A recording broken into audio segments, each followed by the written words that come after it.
versets. Puis nous allons ajouter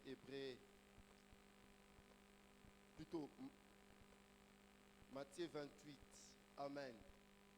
Matthieu 28, le verset premier verset au 10e verset. Ensuite, nous allons ajouter Matthieu 13, 11 et 13e verset.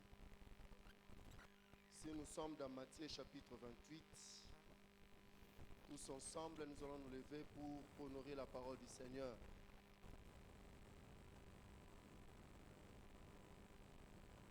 Nous allons lire la parole du Seigneur. 1, 2, 3, nous lisons. Après le sabbat, à l'aube du premier jour de la semaine, Marie de Magdala et l'autre Marie allèrent voir les sépulcres. Et voici, il y eut un grand tremblement de terre, car un ange du Seigneur, descendu du ciel, vint rouler la pierre et s'assit dessus. Son aspect était comme son aspect.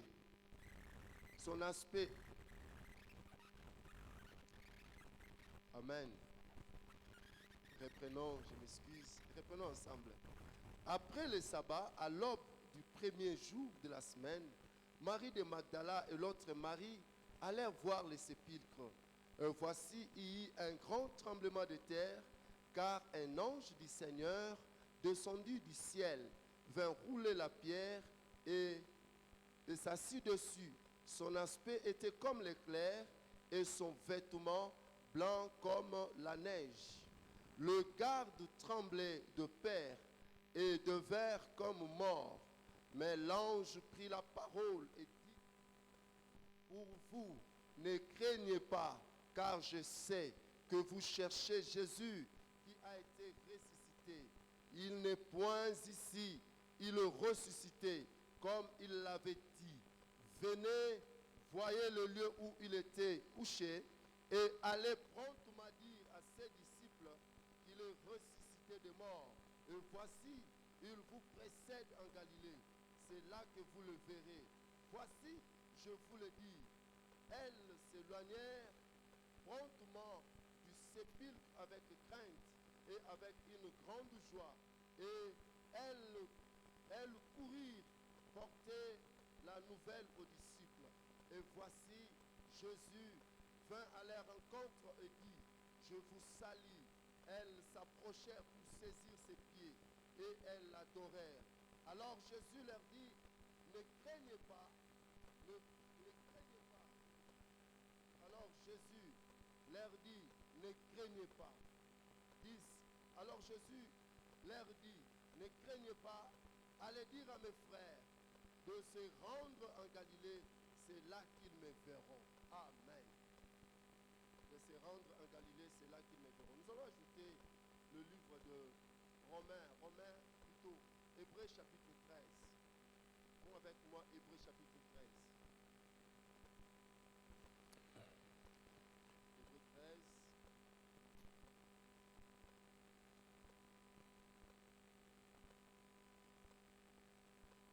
Hébreux chapitre 13, 11 et 13e verset. Nous allons lire ensemble. Amen. Nous lisons 11 et 13e verset. Le corps des animaux dont le sang est porté dans le sanctuaire par le souverain sacrificateur pour les péchés sont filés hors du camp. C'est pour cela que Jésus aussi, afin de sanctifier le peuple par son propre sang, a souffert hors de la porte. Sortons donc pour aller à lui hors du camp, en portant son offrande. Amen. Acclamons le Seigneur. Et nous allons regagner notre place. Acclamons le Seigneur. Et nous allons regagner notre place.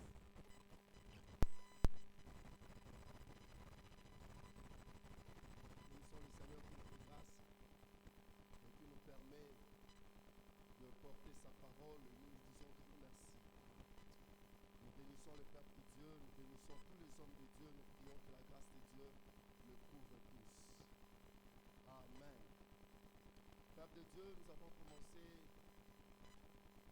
une prédication hier où nous sommes en train de parler sur le rendez-vous avec notre Seigneur Jésus-Christ.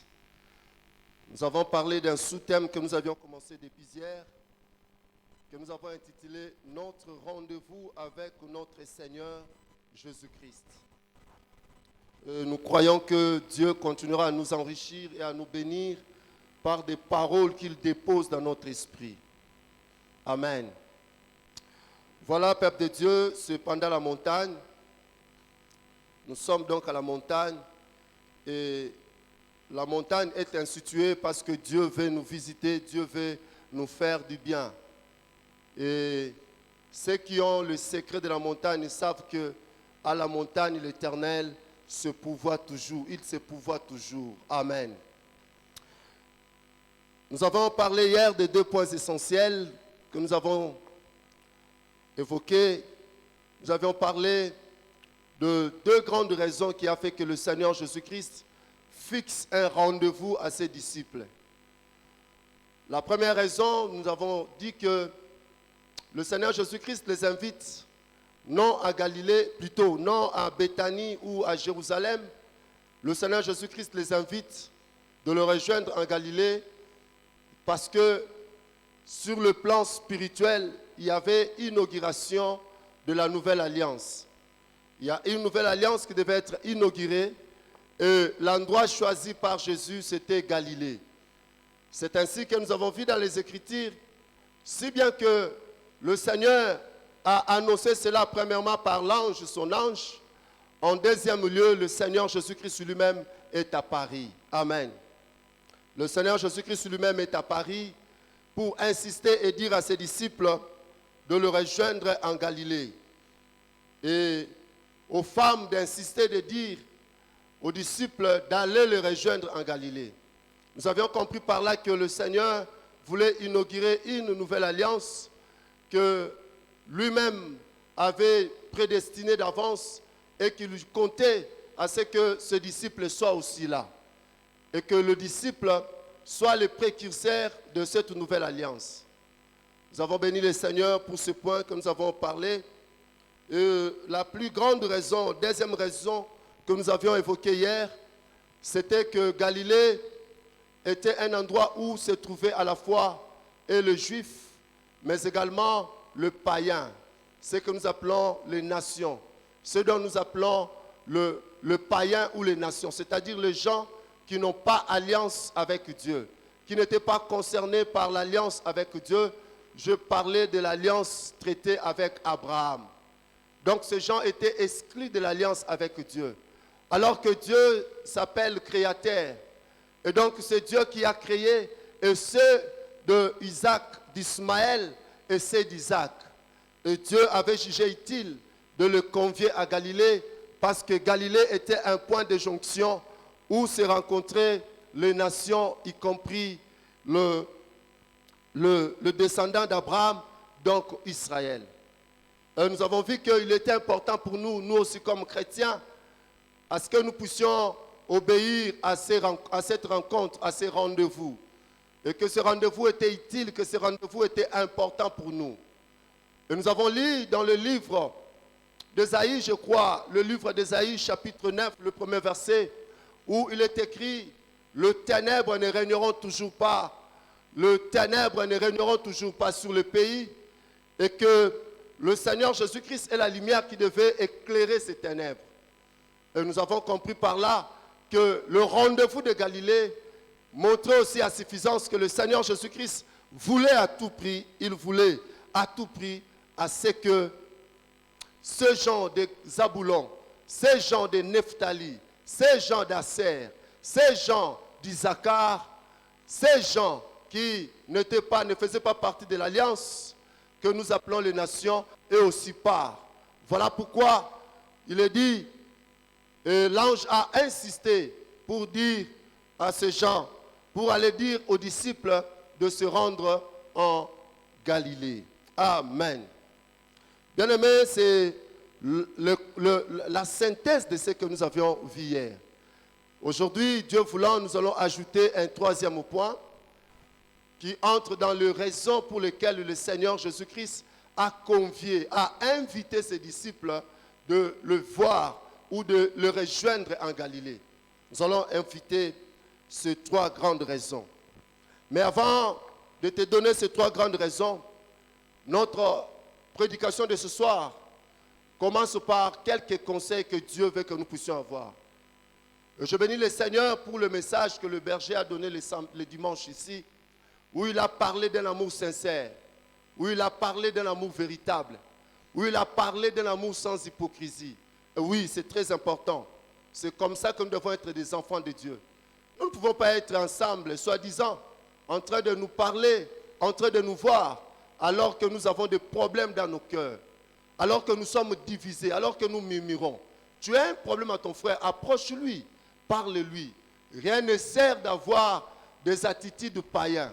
C'est ainsi que on peut voir qu'il y a des gens qui sont dans l'église, mais en réalité, ils ne sont pas nés de nouveau. Ils se comportent textuellement aux païens. Ça ne doit pas être notre attitude. Amen. Bien-aimé, j'aimerais te dire une chose, que dans la vie, dans ta vie, accepte que les gens te disent oui. Alléluia. Accepte que souvent, les gens te disent oui. Et retiens ce conseil que je te donne. Le tout premier conseil que je te donne ce soir, accepte que les gens te disent oui. Mais accepte aussi des fois que les gens te disent non. Alléluia. Accepte-le aussi. Apprends des fois à écouter le non. Apprends des fois à accepter qu'on te réponde par non. C'est très nécessaire et c'est très important. Le deuxième conseil que je vais te donner ce soir, c'est que il faut des fois faire attention aux oui-wistes. Il y a des gens qui vous sont toujours d'accord. Il y a des gens qui acceptent tout. Il y a des gens qui acceptent tout. Il y a des gens qui ne savent pas dire non. Et à ces gens-là, des fois, il faut savoir faire attention. Alléluia. Vous savez pourquoi? Parce que la plus souvent, les gens aiment entendre ce qui leur plaît. Alléluia. Il y a des gens qui aiment entendre ce qui leur plaît. En réalité, il est en train de poser la question. Il pose la question, mais il ne donne pas la liberté au répondant de lui dire ce qu'il attend dire. Il veut qu'à sa question, qu'on adopte sa position. Bien-aimés, apprenons à faire attention aux gens que moi j'appelle les oui-wistes. Alléluia. Les oui-wistes, qu'on appelle aussi les gens qui font le dialolo. Il faut faire attention. Il faut faire attention. Accepte à ce qui est aussi autour de toi de gens qui vont te dire oui, mais aussi des gens qui vont te dire non. Alléluia. Accepte-les, c'est très important. Parce que, vous savez, des fois, les gens qui vous disent oui, oui, oui, des fois, c'est par hypocrisie. Ils vous disent oui, oui, oui, c'est par hypocrisie. Vous savez, le président Mobutu, à un certain moment, il était entouré, il avait beaucoup de gens. Et j'étais en train de regarder un documentaire où les gens les chantaient, les gens, mais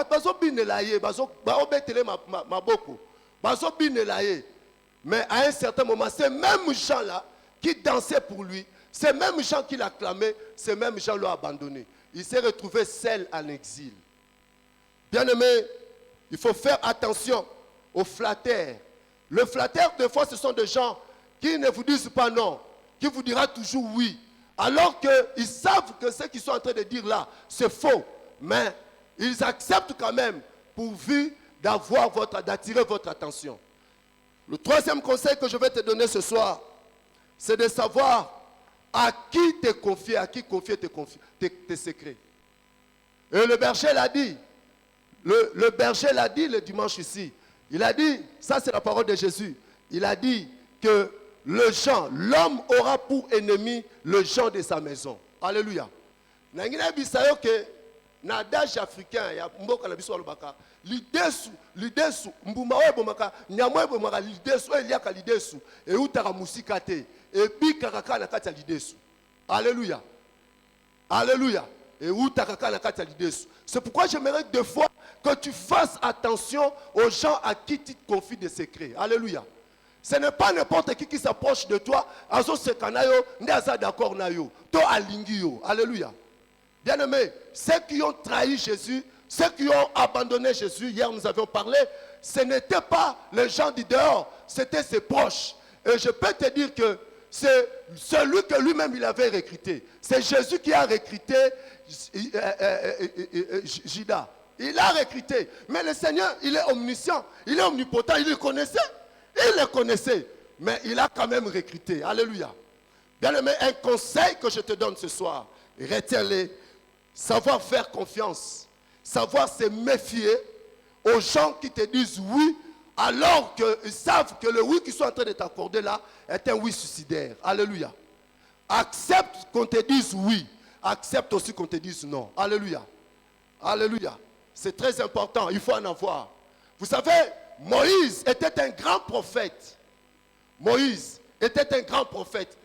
Bien aimé, Moïse a Lingenda est transformé comme un serpent. Alléluia.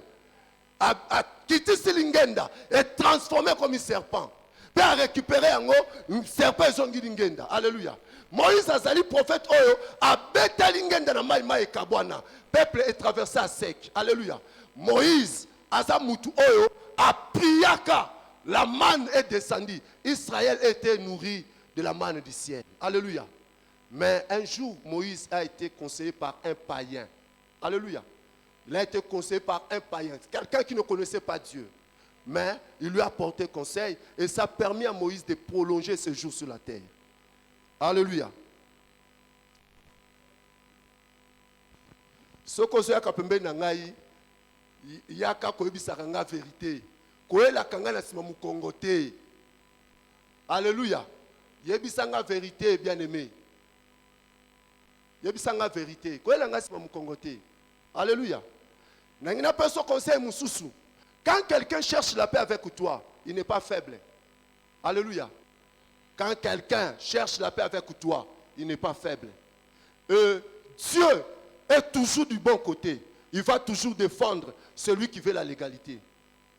Quand quelqu'un veut la paix avec toi, apprends à faire la paix avec lui. Bien-aimé, un vendredi, j'ai prêché ici. J'ai prêché pendant le combat spirituel. Dieu m'a fait comprendre que David a pris le pouvoir. Il est devenu roi. Mais il a hérité un contentieux du pouvoir des règnes de Salomon. Saül a fait tuer les Amaleks. Il a fait tuer plutôt les Gabaonites. Alléluia. Alors qu'ils étaient en alliance avec les Gabaonites. Mais Saül a pris le luxe d'exterminer ce peuple. Dieu, garant de l'alliance, qu'est-ce que Dieu a fait? Quand David prend le pouvoir, Dieu a commencé à frapper. Il a frappé. Il y a eu la famine. Alléluia. Il y a eu la famine. Pour réparer ce problème, Dieu a demandé à Moïse de se rendre à David, de se rendre auprès des Gabaonites. Alléluia. Bien-aimé, les choses que je veux partager avec toi, ça fait partie de la vie. C'est ainsi que des fois, il m'arrive d'observer, de ne pas parler. Alléluia. Et apprends cette attitude-là, ça va te sauver. Quand tu as la colère, ne parle pas beaucoup. Alléluia. Retiens-toi. Parce qu'en voulant parler, tu risques de dire des bêtises. Et tu risques de dire des choses que tu ne sauras pas réparer par après. Alléluia. Un autre conseil que je vais te donner ce soir, bien-aimé, parce que je sens que je dois te conseiller. Alléluia. Alléluia. Je sens que je dois te conseiller. Vous savez, il faut s'éloigner des gens qui ne valorisent pas votre talent. Alléluia. Les gens qui veulent vous maintenir dans l'anonymat. Alléluia. Les gens qui ne font pas promotion de vos talents, il faut vous éloigner d'eux. Alléluia. C'est très important. Alléluia. Parce que la finalité, c'est quoi? C'est que tu n'apparais pas. La finalité, c'est que tu ne sois pas vu. La finalité, c'est que tu n'aies pas de progrès. Alléluia. Alléluia. Je peux te donner autant de conseils ce soir. Alléluia. J'ai toujours partagé avec mes collègues pasteurs. Je leur dis que j'ai commencé à prêcher l'évangile depuis l'âge de 14 ans. Alléluia.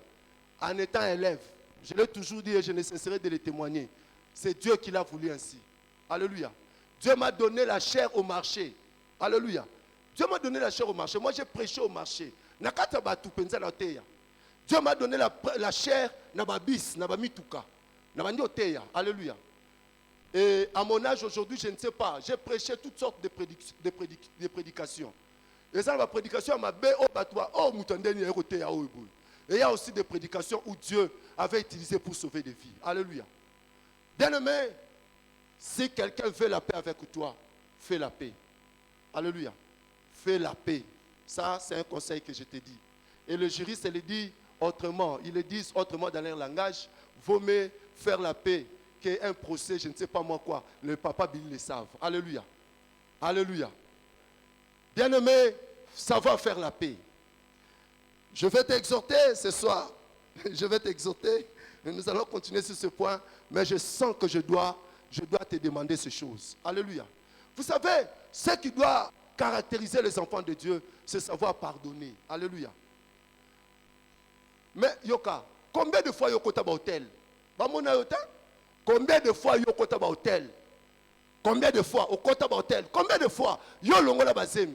Combien de fois yo au panza mabala bato so mibala bato? Combien de fois yo yi baba mbongo na musala? Combien de fois? Peut-être pour bakanga yo tendo longola musala te. Peut-être pour scandale salamate. Mais toutes les fois que tu as fait ces choses-là, Dieu t'a pardonné. Pourquoi toi tu ne peux pas pardonner ton frère? Pourquoi tu ne peux pas pardonner? Écoutez, on nous a prêché ici sur l'amour sincère. L'amour doit être sincère. Et j'ai ajouté hier pour dire que nous devons avoir un amour sincère et dans la vérité. Nous devons accepter la vérité. Alléluia. Je dois accepter qu'on me dise Tika orgueil. Alléluia. Je dois accepter ça. Alléluia. Et je dois faire un effort pour laisser ça. Alléluia. Hein. Bien-aimé, ça ne sert pas, ça ne sert à rien de beaucoup écouter, de ne pas pratiquer. La sagesse consiste à pratiquer, à mettre en pratique la parole de Dieu. Amen. Éloigne-toi des gens qui ne font pas la promotion de tes talents, de tes dons. Alléluia. Ils vont t'enterrer, tu vas tourner à rond.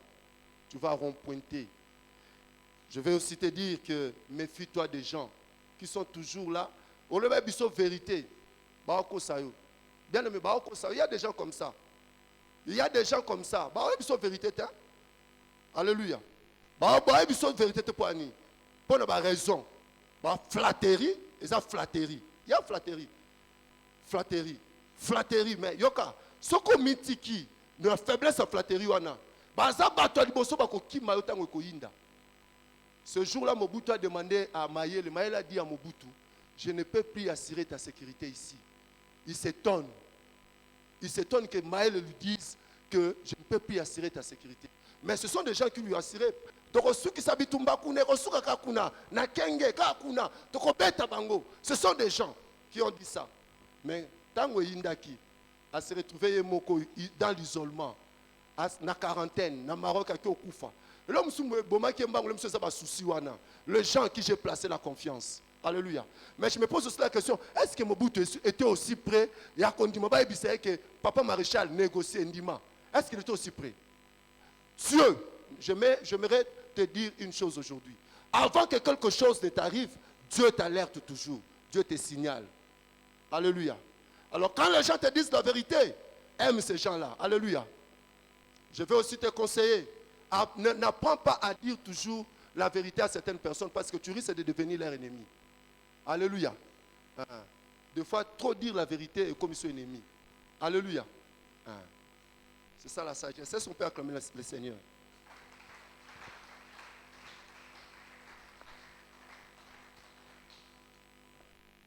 Amen.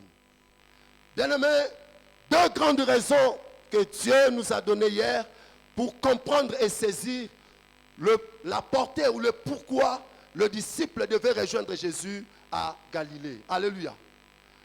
Et je l'ai dit déjà dans mon introduction, la plus grande raison, c'était celle de l'inauguration d'une nouvelle alliance. Jésus devait inaugurer une nouvelle alliance et l'endroit, le point de jonction où se trouverait à la fois Israël et les nations, c'était en Galilée. Alléluia. C'était en Galilée. Et la deuxième grande raison, nous avons évoqué le pourquoi il devait se rendre le rejoindre. Parce que nous avons vu que ça pouvait s'arrêter par l'invitation ou se communiquer des anges. Les anges ont dit aux femmes, allez dire à ses disciples de les rejoindre. Mais le Seigneur a vu comme si, je dois moi-même aussi leur parler.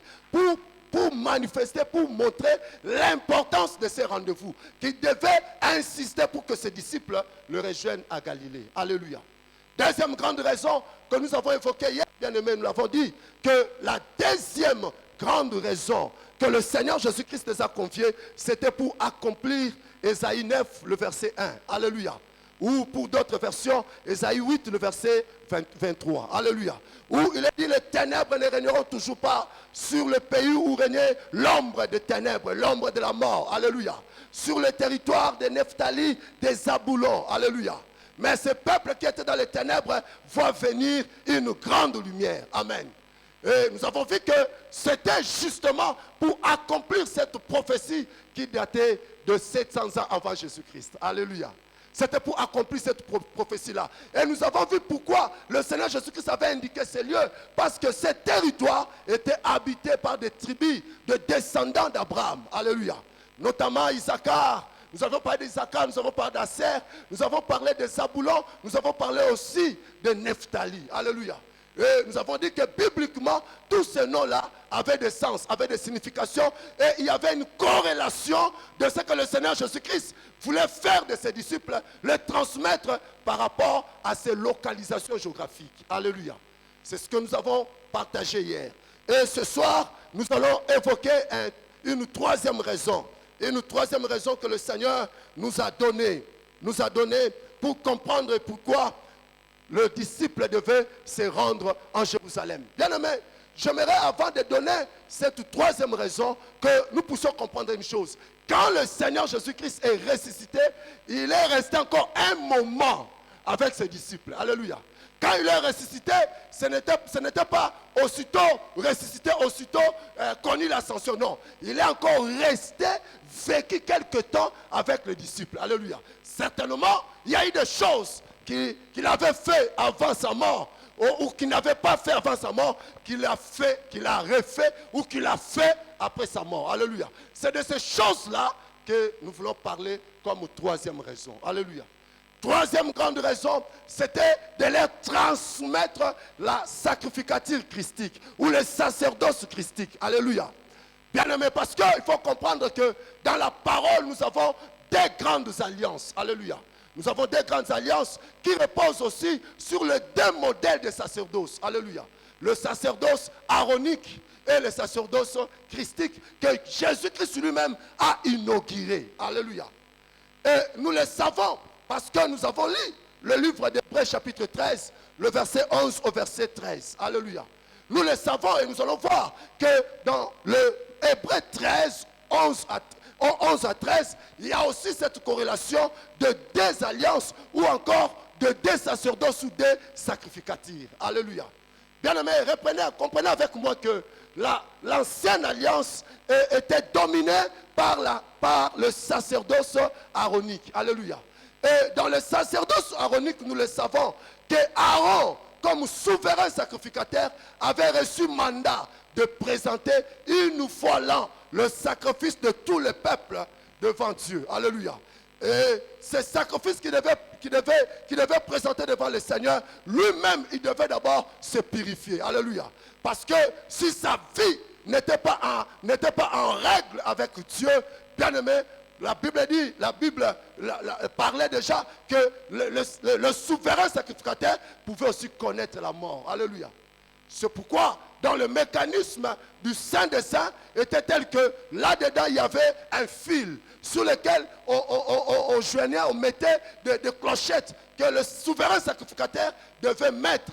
Et tous les mouvements qu'il faisait dedans étaient surveillés par les gens du dehors pour s'assurer qu'il n'est pas encore mort, qu'il est encore vivant. Alléluia. C'est ce qui se faisait. Et dans cette sacrificature ici, la première grande étape de cette sacrificature reposait sur le fait que le sacrifice devait être sélectionné. Alléluia. Le sacrifice devait être sélectionné et le sacrifice devait être sans tache. Alléluia. Le sacrifice devait être sans défaut. Amen. Mais ça reste tout de même de sacrifice d'animaux. Alléluia. Ça reste tout de même de sacrifice d'animaux. Et tout l'Ancien Testament était caractérisé par ces modèles de sacrificature. Et dans Hébreux chapitre 13 que nous avons lu, nous avons lu, il est dit que comme les sacrifices des animaux, comme les animaux étaient amenés hors du camp, en dehors du camp, Christ de même, il a aussi été amené en dehors du camp. Alléluia. C'est de ça que nous voulons parler ce soir. Est-ce qu'on peut acclamer Jésus? Il était amené en dehors du camp. Il était amené en dehors du camp. Bien, mais laissez-moi nous parler de sacrifice. Parce que la sacrificature n'a pas de substance sans le sacrifice. Alléluia. Tout sacrificature ou tout sacerdoce a de l'importance, sa tâche trouve son sens ou sa vigueur, sa force dans le sacrifice. Alléluia. C'est ainsi que nous allons voir, tout comme dans la sacrificature aronique et même dans la sacrificature christique, nous allons voir que la base de tout ce modèle ici, c'était quoi? C'était le sacrifice. Alléluia. C'était le sacrifice. Mais regardez, la Bible parle de l'animal qui devait être sacrifié. Et il est dit que cet animal devait être amené en dehors du camp. Pourquoi en dehors du camp? Alléluia. Pourquoi l'animal devait être en dehors du camp? Devait être amené en dehors du camp. Amené en dehors du camp veut aussi dire que l'animal devait être isolé. Alléluia. Et amené en dehors du camp veut aussi dire que l'animal devait être mis à part. Alléluia. Mais dans cet isolement-là, il y avait un travail qui était fait. Alléluia. Quel était ce travail? Dans cet isolement-là, l'animal devait être chargé. Alléluia. Ça signifie quoi? Chargé, ça voudrait dire qu'on devait transférer le péché à la victime. Alléluia. On devait transférer le péché. C'est-à-dire, si quelqu'un avait venait pour un tel péché, tel forfait, on devait imposer les mains sur cet animal-là. Et on devait parler, transférer la malédiction sur cet animal-là. Et il y avait de différents types de sacrifices. Les autres, dans d'autres sacrifices, ont libéré l'animal dans la forêt. Alléluia. Alléluia. On les libérait. Et dans d'autres, il était carrément immolé, égorgé.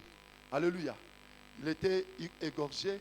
Et dans ce qui était égorgé là, il y avait une part qui me réservait aussi. Alléluia. Qui m'était réservée où c'était cuit. Hein, c'était de la viande rôtie. Alléluia. Alléluia. Oui, moi comme sacrificateur, je devais venir avec mes fourchettes là pour essayer un peu de prendre un peu. Est-ce qu'on peut acclamer le Seigneur? Acclamons le Seigneur. Alléluia. Bien-aimé, c'était ça. Donc, l'animal devait être amené en dehors du camp. Il devait être isolé. Et là, il devait être chargé. On devait transmettre le poids, le péché, la malédiction que l'homme devait subir était transféré à l'animal. Alléluia. Et c'était ça. C'est ce qui était fait. Mais à la différence, bien-aimé, de cette sacrificature, la sacrificature christique est différente du fait que Christ est à la fois souverain sacrificateur, mais aussi lui-même sacrifice pour le service. Alléluia. Il n'est pas comme Aaron qui entre avec les sacrifices des autres, mais lui, il entre avec son propre sacrifice, où lui-même, il est sacrificateur, souverain sacrificateur, mais à la fois aussi sacrifice pour le peuple. Alléluia. C'est ainsi que le Seigneur Jésus-Christ les a amenés, les a appelés de le rejoindre en Galilée. En Galilée, parce qu'en Galilée, il y avait les nations. En Galilée, il y avait aussi l'Égypte. Il y avait aussi Israël. Et là, en Galilée, tous ils devaient bénéficier de la nouvelle sacrificature ou du nouveau sacerdoce. Alléluia. Du nouveau sacerdoce où les nations et Israël, ils ont part. Alléluia. C'est ainsi que Paul dira, il n'y a plus d'étrangers. Alléluia. Paul dira, il n'y a ni juif ni grec. Alléluia. Tous nous sommes un en Jésus-Christ. Alléluia. Christ les appelle. Il les appelle de le rejoindre en Galilée. Bien-aimés, pour leur transmettre une nouvelle sacrificature ou un nouveau sacerdoce. Bien-aimés, je peux nous assurer que c'est vrai, les disciples ont mangé avec Jésus, ils ont parlé avec Jésus, dormi avec Jésus, ils ont vu Jésus faire des miracles, opérer des signes, mais il y a encore des choses dont ils ne avaient pas encore reçues, ils ne avaient pas encore, on ne leur avait pas encore transmis. C'est ainsi que Jésus-Christ, quand il est ressuscité, il les a conviés, alléluia, pour les transmettre, pour leur transmettre cette sacrificature. Bien-aimés, ce soir, nous allons prier le Seigneur. Nous allons prier le Seigneur. Avant que nous puissions prier, Nous allons continuer à donner quelques points. Et ainsi, nous allons bien prier. Alléluia. Bien-aimé, comme l'animal, la Bible dit comme les animaux étaient amenés hors du camp, Jésus-Christ aussi était amené hors du camp. Alléluia. Hors du camp, pourquoi? Parce qu'il devait être chargé. Et nous avons vu cette nuit-là, avant qu'il ne soit condamné, nous avons vu que le Seigneur, qui à un moment donné, Pierre a dit, même si tout le monde te laisserait, même si tout le monde t'abandonnerait, moi Pierre, jamais je ne te laisserai pas, je serai toujours avec toi. Pierre avait menti, non, parce que lorsqu'on l'a amené, il était toujours là derrière, il était toujours là, mais à un certain moment, il n'a pas pu. Alléluia. J'aimerais nous dire une chose, il y a des épreuves, les épreuves qui te qualifient, les épreuves qui te qualifient, il y a de ces épreuves-là que personne ne peut porter pour toi. Alléluia. Alléluia. Il y a des épreuves-là que personne ne peut l'assumer pour toi. Alléluia. Tu dois l'endurer et tu dois l'accepter. Alléluia. Il y a ces épreuves-là, mon frère. Alléluia. Oui, il y a des épreuves-là où les gens, à un certain moment de ta vie, où tu te sens être isolé, abandonné. Oui, c'est ça, être amené en dehors du camp. Alléluia. Être mis à l'écart, dans l'isolement. Alléluia. Ça peut être ton cas. Tu te sens comme si tu es amené en dehors du camp. Mais bien aimé, sache-le que si Dieu est en train de t'exposer à de telles réalités, sache-le que tu es proche de ta gloire. Alléluia. Tu es proche de ta gloire. Écoutez, le Seigneur Jésus-Christ, j'aime ce qu'il a dit de lui. La Bible dit qu'il a reçu le nom qui est au-dessus de tous les noms. Alléluia. Bien aimé, quand est-ce que Jésus a reçu le nom qui est au-dessus de tous les noms? C'est après qu'il ait accepté l'épreuve et il ait remporté la victoire sur cette épreuve-là. Alléluia. Vous savez, le raisin, peu importe sa couleur, peu importe sa qualité, le raisin n'est bon que si il peut produire le vin. Alléluia. Et regardez, le champ s'empresse pour boire le vin. Mais ils oublient que le vin, c'est le résultat de l'écrasement du raisin. Alléluia. Alléluia. Il faut accepter. Il faut accepter. Et le Seigneur Jésus-Christ l'a accepté aussi. Alléluia. Il a accepté. Hier, d'ailleurs, nous avons vu que le Seigneur Jésus-Christ, lui qui était Dieu, il a pleuré. Alléluia. Parce qu'il a pleuré. Il ne s'imaginait pas qu'il serait seul, qu'il serait abandonné, rejeté, délaissé. Alléluia. Il y a des gens comme ça. Ils sont mis en quarantaine comme s'ils souffraient de Covid-19. Alléluia. Non, ce n'est qu'un temps, ce n'est qu'une saison. C'est une saison qui te prépare à ta gloire. Tu dois l'accepter. Alléluia. C'est ainsi qu'il a dit de Jésus. Regarde, que ce soit dans la sacrificature aronique ou dans la sacrificature christique, bien aimé, le processus est le même. L'animal était amené en dehors du camp. Christ aussi a été amené en dehors du camp. Alléluia. Où il a été jugé, où il a été chargé, où on l'a injurié, où on a arrangé des procès. On a arrangé des procès. On a envoyé des gens. Allez dire ça, allez dire ceci. Il se peut, oui. Que ce soit aussi ton cas. Alléluia.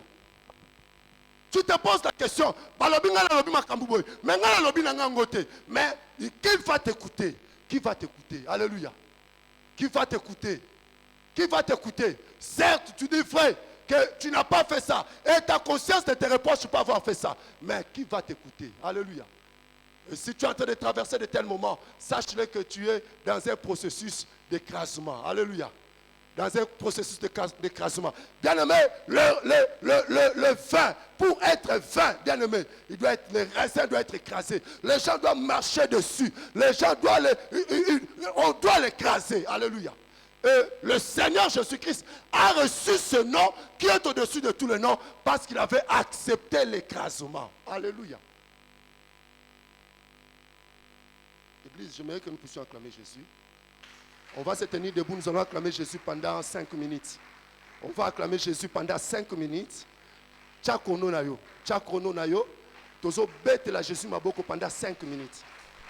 Tchakono nayo, tchakono nayo. Mais quand tu acclames pour Jésus, tu es aussi en train de parler. Tu lui dis les raisons pour lesquelles tu es en train de l'acclamer. Tchakono nayo, tchakono nayo. Pendant 5 minutes. Alléluia. Quand tu l'acclames, tu lui dis aussi les raisons pour lesquelles tu es en train de l'acclamer. Tu lui dis pourquoi tu es en train de lui donner des acclamations. Parle-lui et acclame Jésus. Oh, je t'acclame Jésus. Je t'acclame Jésus. Je t'acclame Jésus. Je t'acclame Jésus parce que tu as accepté les humiliations pour moi. Je t'acclame Jésus parce que tu as accepté les rejets pour moi. Je t'acclame Jésus, oui. Acclame Jésus, acclame Jésus, acclame Jésus. Oui, acclame Jésus. Tu peux circuler en train de l'acclamer, en train de le louer tout en l'acclamant. Oui, tu peux, oh, tu lui parles, tu lui dis, je t'acclame ce soir parce que ni t'étais l'œuvre de la croix. Je t'acclame ce soir parce que ni t'étais la mort. Tu as accepté la mort. Qui pouvait mourir pour moi? Qui pouvait supporter la croix pour moi? Parle-lui tout en acclamant. Alléluia. Oh, alléluia. Alléluia. Acclame Jésus. Acclame Jésus. Acclame Jésus. Acclame Jésus. Acclame le Seigneur. Acclame Jésus. Acclame Jésus. Acclame Jésus. Acclame le Seigneur. Acclame Jésus. Acclame le Seigneur. Acclame Jésus. Acclame le Seigneur. Il est le Seigneur des Seigneurs. C'est Jésus. Le Seigneur des Seigneurs. C'est Jésus. Je sais que sur cette terre, il y a des hommes qui se nomment des Seigneurs, qui se font appeler des Seigneurs. Mais je sais qu'il y a un seul, le véritable Seigneur. C'est celui qui est mort à la croix. C'est celui qui était enterré et ressuscité le troisième jour. Oui, c'est lui le Seigneur des Seigneurs, le Seigneur de gloire, c'est lui. Le Seigneur de gloire, c'est lui. Le Seigneur des Seigneurs, c'est lui. Le Seigneur de gloire, c'est lui. Le Seigneur de gloire, c'est lui. Le Seigneur de gloire, c'est lui. Le Seigneur de gloire, c'est lui. Le Seigneur de gloire, c'est lui. Le Seigneur de gloire. Oh, alléluia. Oh, alléluia. Je t'acclame Jésus. Je t'acclame Jésus. Parce que je sais qu'il y a des gens qui se sont appelés de Dieu. Ils se sont autoproclamés Dieu. Ils se sont autoproclamés Seigneur. Mais je sais qu'ils ont été enterrés. Et jusqu'aujourd'hui, oh Yahweh, ils continuent à pourrir dans les tombeaux. Ils continuent à pourrir dans les séjours des morts. Mais toi, la Bible dit, après 3 jours, tu es ressuscité. Après 3 jours, tu étais vivant. Parmi les vivants, on pouvait te toucher. Oh, la chèque, ma chèque. Tu es Seigneur, tu es le Seigneur, tu es Dieu. Alléluia, alléluia. C'est pourquoi quand les apôtres, les disciples ont voulu connaître que tu es en réalité. Alléluia. Est-ce que tu es Dieu? Oh, tu as dit, celui qui a vu le Père m'a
Jésus.